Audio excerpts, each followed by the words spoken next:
Hi friends, அனைவருக்கும் வணக்கம். பொதுவாக இந்த கிட்னிங்கிறது பார்த்தீங்கன்னா நம்ம உடம்புல உற்பத்தியாகக்கூடிய அந்த வேஸ்ட் ப்ராடக்ட், அந்த கழிவுப் பொருட்கள் எல்லாமே வந்து யூரினில் அந்த வேஸ்ட் ப்ராடக்ட் வந்து வெளியேற்றுங்கிறது எல்லாத்துக்குமே தெரியும். அதே மாதிரி ஹார்ட்டுங்கிறது பார்த்தீங்கன்னா அந்த பம்ப் பண்ணி ரத்தத்தை உடம்பு பூரா செலுத்தி எல்லா உறுப்புகளும் ஆரோக்கியமாக செயல்படுவதற்கு முக்கியங்கிறது எல்லாத்துக்குமே தெரியும். அது இல்லாமல் கிட்னியும் ஹார்ட்டும் நிறையா பணிகளை மேற்கொள்ளுது. அது என்னங்கிறத தெரிஞ்சுக்கலாம். வணக்கம். இப்போ பொதுவாக ஹார்ட் பார்த்தீங்கன்னா, ஹார்ட்டுக்கு 2 முக்கியமான வேலை இருக்குது. ஒன்று வந்து ஆக்சிஜனேட்டட் பிளட், அதாவது ஆக்சிஜன் ரிச் பிளட்டை வந்து உடம்பு பூரா அனுப்புறதுக்கு. இந்த ஆக்சிஜன் ரிச் பிளட் தான் நம்மளுக்கு வந்து நியூட்ரிஷன், ஆக்சிஜன் இதெல்லாம் கொடுத்து நம்ம எல்லா உறுப்புகளும் கரெக்டாக செயல்பட வைக்கிறது.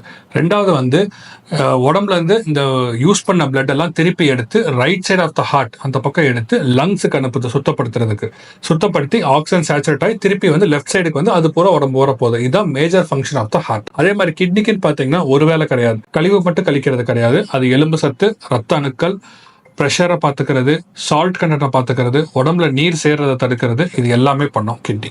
நிறைய பேர் பார்த்தீங்கன்னா இந்த அன்றாட வாழ்வியல் பார்த்தீங்கன்னா நிறைய எக்ஸசைஸ் பண்ணுவாங்க, டயட் அது எடுக்கிறது எடுக்குன்னு சொல்லுவாங்க. எல்லாமே வந்து நம்ம உடம்ப வந்து ஆரோக்கியமாக வச்சுக்கணும் அப்படிங்கிற அந்த தாட் எல்லாத்துக்குமே இருக்கும். இப்போ ஒரு சில டயட் அண்ட் எக்ஸசைஸ் மூலம் அந்த ஒரு சில வழிமுறைகளை பின்பற்றனால ஹார்ட் அண்ட் கிட்னி எப்படி வந்து ஹெல்த்தியாக வச்சுக்குங்கிறத தெரிஞ்சுக்கலாம்.